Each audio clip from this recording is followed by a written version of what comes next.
किया? Yes sir. सभी के पास बुक है? Yes sir. आज आप लोग को पढ़ना है फोर्स, वर्क एंड एनर्जी। इस चैप्टर में आप जानेंगे किसी भी वर्क को करने के लिए एनर्जी की आवश्यकता है, ऊर्जा की जरूरत है, और आप कोई भी काम करते हैं उसमें आपको फोर्स की जरूरत है, बल लगाना पड़ता है, ताकत लगाना पड़ता है ना? Yes sir. और ये फोर्स, ये बल, यह ताकत कहाँ से आती है? एनर्जी से। और एनर्जी कहाँ से? फूड से, है जी। एनर्जी को प्राप्त करने के लिए हम लोग फूड खाते हैं और कोई काम करते हैं, वहाँ हम लोग को क्या लगाना पड़ता है? बल, यानी फोर्स लगाना पड़ता है। और फोर्स आप तभी लगा पाएंगे जब आपके पास एनर्जी होगा, ऊर्जा होगा, ताकत होगा। यस या नो? Yes sir. तो आइए डिटेल में हम लोग जानते हैं कि ये फोर्स क्या है और इसके कितने टाइप्स होते हैं, इसके कितने प्रकार हैं। In our daily life we see many object around us like books, desk, chair, a school bag. They do not move their own. इसमें कहता है कि हम लोग डेली लाइफ में, यानी दैनिक जीवन में, उसको हिंदी में कहते हैं डेली लाइफ को दैनिक जीवन। रोजमर्रा की जो जिंदगी हम लोग गुजारते हैं उसमें हम लोग क्या देखते हैं? We see many objects around us like book, desk, chair, a school bag. तो हम लोग डेली लाइफ में, दैनिक जीवन में चारों तरफ हम लोग विभिन्न प्रकार के वस्तुओं को देखते हैं। ऑब्जेक्ट मतलब क्या होता है? वस्तु, सामान। लिखवाए ना? इसीलिए तो चैप्टर को समझाने से पहले आपको वर्ड मीनिंग लिखवाते हैं, ताकि जब आप चैप्टर पढ़ाया जाएगा तो आप आसानी से उसको समझ में आए आपको, है ना? ऑब्जेक्ट पहले लिखवाया गया आप लोग को, अराउंड भी लिखवाया गया होगा। तो बहुत सारे वस्तुओं को, ऑब्जेक्ट को आप देखते हैं, जैसे वो बुक हो सकता है ऑब्जेक्ट, या डेस्क है, चेयर है, स्कूल बैग है, और बहुत सारी वस्तुएं हैं जिसे आप लोग चारों तरफ देखते हैं। यस या no? Yes sir. They do not move there on. तो ये सभी ऑब्जेक्ट जो आप अपने आसपास में चारों तरफ देखते हैं, चाहे वो बैग हो, चेयर हो, डेस्क हो, या और कोई वस्तुएं हो, विभिन्न प्रकार की वस्तुओं को हम लोग देख सकते हैं। अच्छा, they do not move there on.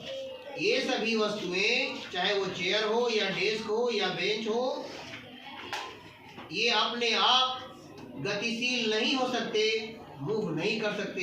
Yes या नो? Yes sir. चेयर यहाँ रखी हुई है, तो क्या ये अपने आप उस तरफ चली जाएगी? बैग आपके पास है ना जी? Yes sir. क्या आपने आप घर से यहाँ आ गया? No sir. घर से यहाँ आया, मूव किया, लेकिन स्वयं वो मूव नहीं कर सकता है। यस और नो? Yes sir. कहता they need a push or pull to move. तो कोई भी ऑब्जेक्ट, जो एग्जांपल हमने दिया अभी आपको, चाहे चेयर हो, बैग हो, या ये स्टिक है या बुक है, उसे अपने स्थान से जहाँ वो रखा गया है दूसरे स्थान में वो मूव नहीं हो सकता, अपने आप गतिशील नहीं हो सकता, चल नहीं सकता।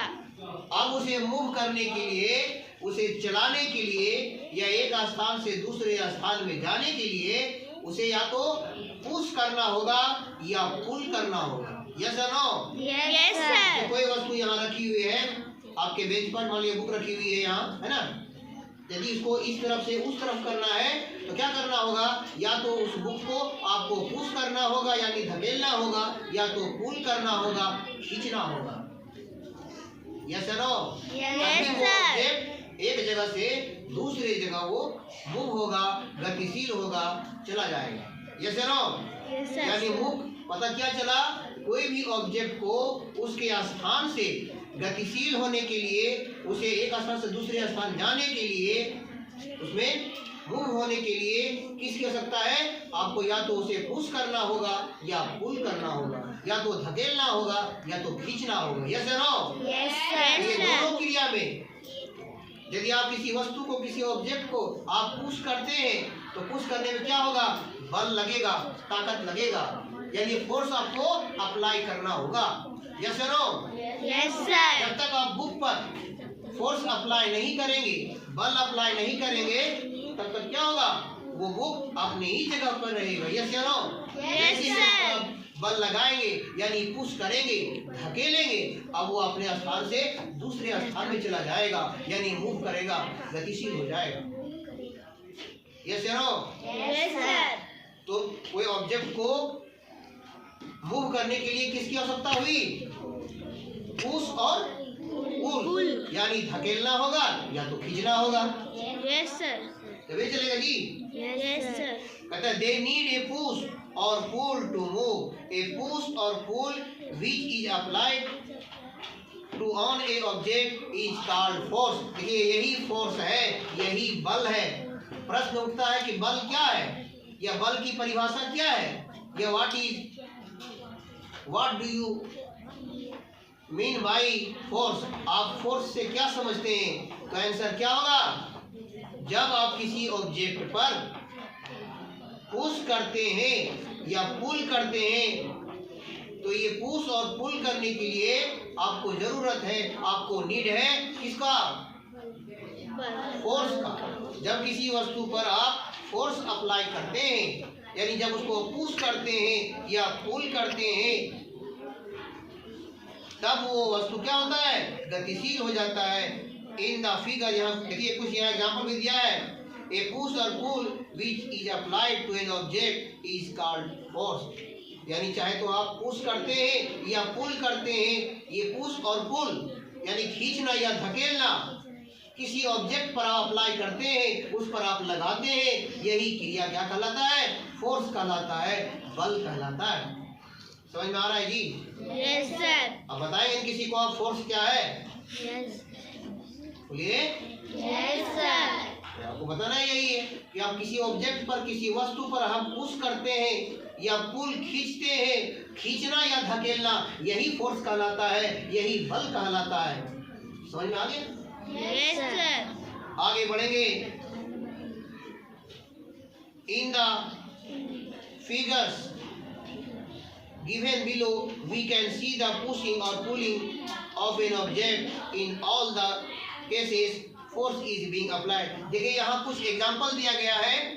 वो एग्जाम्पल क्या है? आप देख रहे हैं यहाँ एक क्या है? बच्चा है कि नहीं है? Yes, एक लड़का है, एक बॉय है जो अपने टॉय को पुश कर रहा है, धकेल रहा है। देखिए तब उसका जो खिलौना है, टॉय जो कार है या कुछ और है, पानी है ना, वो आगे की ओर बढ़ रहा है, यानी उस पर क्या कर रहा है? वो क्या अप्लाई कर रहा है? पुशिंग कर रहा है, उसको धकेल रहा है, या तो खींचेगा वो, तब वो मूव हो रहा है। दूसरा एग्जाम्पल में देखिए यहाँ एक महिला है, एक औरत है जो कुएं से बाल्टी और रस्सी के माध्यम से पानी निकाल रही है। यस या नो? देखिए क्या कर रही है? इस क्रिया को पानी निकालने में कुएं से पानी जो निकाल रही है, उसमें क्या कर रही है? पुश कर रही है कि पुल कर रही है? रस्सी से बाल्टी को क्या कर रही है? पुल या पुश? यानी उस पर आप पुलिंग कर रही है, वो खींच रही है ना। तीसरा एग्जांपल देखिए, यहाँ क्या देख रहे हैं? एक लड़का है जो इस ट्रॉली को आगे की ओर मूव करते हुए ले जा रहा है, तो क्या कर रहा है? ये पुल कर रहा है या पुश कर रहा है? यहाँ वो पुल कर रहा है, खींच रहा है, आगे की ओर खींच रहा है। अब देख रहे हैं केवल यही जो लड़का है जो टॉय को पुशिंग कर रहा है, धकेल रहा है। समझ में आ रहा है? ये तीनों की किसका एग्जांपल है? ये फोर्स अप्लाई कर रहा है, यही तो फोर्स है, यही तो बल है। ये तीनों काम करने के लिए बल की आवश्यकता है, फोर्स की जरूरत है। यस या नो? Yes, sir. चलिए तो अब आगे आप जानेंगे इफेक्ट ऑफ फोर्स। फोर्स का क्या प्रभाव है, बल का क्या प्रभाव है, इफेक्ट है। आइए जानते हैं फोर्स क्या है। इसे तो आप लोग अच्छी तरह से समझ चुके हैं। समझ गए ना जी फोर्स क्या है? Yes, बल sir. क्या है? अब इसके इफेक्ट को जानते हैं, इसके प्रभाव को जानते हैं। जब किसी वस्तु पर हम फोर्स अप्लाई करते हैं, बल लगाते हैं, तो क्या चमत्कार होता है, आइए जानते हैं। Force help us to do many other things. Some effect of force are given below. यहाँ जब आप फोर्स किसी ऑब्जेक्ट पर, किसी वस्तु पर, किसी सामान पर आप अप्लाई करते हैं यानी लगाते हैं, तो क्या होता है, उसका प्रभाव, उसका इफेक्ट क्या होता है, आइए जानते हैं डिटेल में, विस्तार से जानते हैं क्या उसका। Why are you laughing? Come out, come out. तो दांत दिखा रहा है हमको, तो क्या बता रहे थे जी, देखो गड़बड़ा दिया ना, क्या बता रहे थे, लास्ट में क्या बोले अभी हम? हाँ, फोर्स का क्या इफेक्ट है, क्या प्रभाव है, आइए जानते हैं। कहता force can move an object, for example if a player kick a ball placed at rest in a starts to move in the direction force applied। देखिए एग्जाम्पल में कहता है, यदि आप किसी ऑब्जेक्ट पर, कोई वस्तु पर चलो हैं, फोर्स लगाते हैं, तो क्या होता है, force can change the direction of an object. जब किसी वस्तु पर अप्लाई करते हैं, बल लगाते हैं, तो क्या होता है, उस वस्तु का डायरेक्शन चेंज हो जाता है, यानी उसका दिशा बदल जाता है। जैसे मान लीजिए आप बॉल, कोई उधर से बॉल मारा या फेंका और तुम भी इधर से किक कर पैर से मार दिया, तो क्या होगा, उसका डायरेक्शन, मान लीजिए पहले इधर कौन सा डायरेक्शन इधर है, साउथ है, इधर साउथ से बॉल इधर नॉर्थ में आ रहा था, है ना? Yes sir.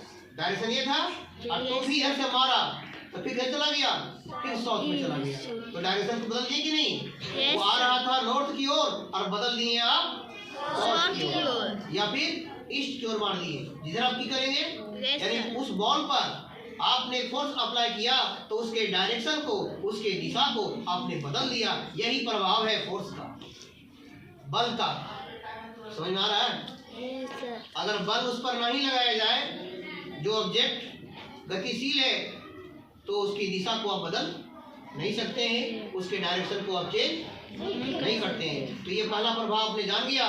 किसी ऑब्जेक्ट पर आप फोर्स लगाएंगे, फोर्स अप्लाई करेंगे, बल लगाएंगे, तो उसके दिशा को आप बदल सकते हैं, चेंज कर सकते हैं उसके दिशा को, यानी डायरेक्शन को। या फिर कोई वस्तु है जो विरामावस्था में है, रेस्ट पोजीशन में है, विरामावस्था समझते हैं, रुका हुआ, खड़ा है, उसको विरामावस्था कहते हैं साइंस में। समझ में आया? जैसे अभी आप लोग बैठे हुए हैं, तो क्या आप लोग गतिशील कहा जाए, क्या विरामावस्था में है आप लोग? साइंस के अनुसार आप लोग विरामावस्था में है, एक जगह पर स्थिर बैठे हुए हैं। समझ में आ रही बात? अब आप लोग को धकेला जाएगा, फिर आप लोग मूव करने लगेंगे, फिर रेस्ट पोजीशन में आप नहीं है, और अभी आप रेस्ट पोजीशन में हैं, यानी विरामावस्था में हैं। तो आगे समझिए फोर्स का क्या प्रभाव है।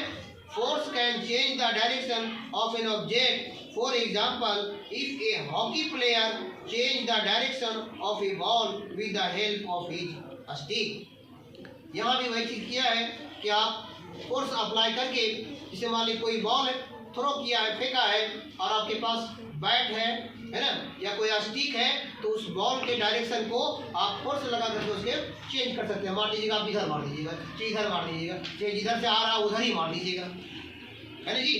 Yes sir. ये तब संभव होगा जब आप स्टिक के माध्यम से या बैट के माध्यम से किसी वस्तु से उस पर आप बल अप्लाई करेंगे, फोर्स अप्लाई करेंगे, बल लगाएंगे, तब उसके दिशा को आप चेंज कर सकते हैं बॉल के, है ना जी? तीसरा प्रभाव है, force can change the shape of an object. देखिए ये फोर्स का थर्ड प्रभाव क्या है। आप किसी वस्तु पर, किसी ऑब्जेक्ट पर बल लगाएंगे तो क्या होगा, change the shape of an object. आप उस वस्तु के शेप को, यानी उसके आकार को, उसके बनावट को आप चेंज कर सकते हैं। वो कैसे, चलिए मैं एक एग्जांपल, बहुत सिंपल एग्जांपल अभी आप लोग के सामने में हम दे रहे हैं। What are you seeing in my hand? आप लोग मेरे हाथ में क्या देख रहे हैं? आइए एक छोटा सा जादू दिखाते हैं आपको। ये बुक का शेप कैसा है देख लीजिए। मैथ में आप लोग शेप पढ़े होंगे। रेक्टेंगल के शेप में है या सर्किल के शेप में है या ट्रायंगल के में है या स्क्वायर में है। ये बुक किस शेप में देख रहे हैं हम लोग? बोलिए स्क्वायर में है। मतलब है मैथमेटिक्स हम लोग का बहुत कमजोर है। ध्यान से देखिए इस बुक को। ये रेक्टेंगल के शेप में है कि स्क्वायर में है जी? तो बहुत से बच्चे कह रहे थे कि ये स्क्वायर में है। हाँ जी, स्क्वायर के शेप में लग रहा है आप लोग को? कैसा शेप है इसका? Very good. इसका शेप रेक्टेंगल के शेप में है। इसका मतलब आप लोग रेक्टेंगल पहचानते हैं, है ना?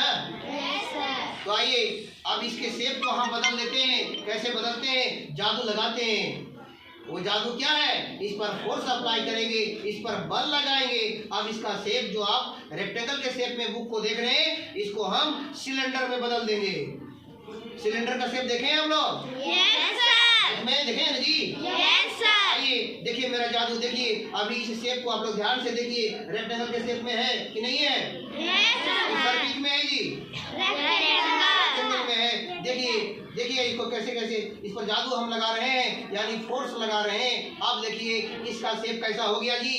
आप देखिए ये बुक का शेप कैसा है?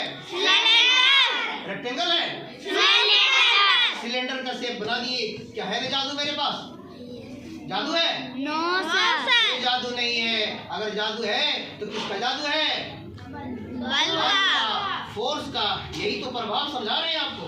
देखिए फोर्स का क्या प्रभाव है। अभी कुछ देर पहले इस बुक का शेप रेक्टेंगल के शेप में था, है जी? उस समय हम उस पर बुक पर कोई बल अप्लाई नहीं कर रहे थे, फोर्स अप्लाई नहीं कर रहे थे। और जब फोर्स इस पर अप्लाई किए तो इसका प्रभाव आप लोग को सामने दिख रहा है। यस या नो? इसी बुक का शेप रेक्टेंगल में नहीं होकर के किस शेप में आ गया? आ गया। क्यों हुआ सिलेंडर के शेप में? क्योंकि आपसे डरता है। तब कैसे हो गया ये? क्यों ऐसे हो गया जी? सिलेंडर के रूप में फोर्स अप्लाई किया गया, इस पर बल लगाया गया और यही फोर्स का जो प्रभाव इस पर आया तो क्या हो गया? इसका शेप बदल गया। यानी रेक्टेंगल के शेप में वो था, अब हो गया सिलेंडर के रूप में। तो भी करते हैं ये इफेक्ट ऑफ फोर्स आप लोग अच्छी तरह से समझ चुके होंगे। यस या नो? Very good. तो इसी के साथ ही आपका क्लास यही समाप्त होता है। जय हिंद, जय Bharat. Thank you so much.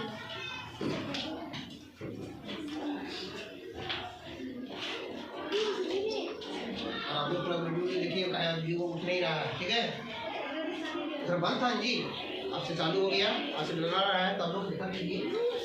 सुन रहे हैं? वीडियो बन नहीं रहा था पहले ना, वीडियो बन रहा है।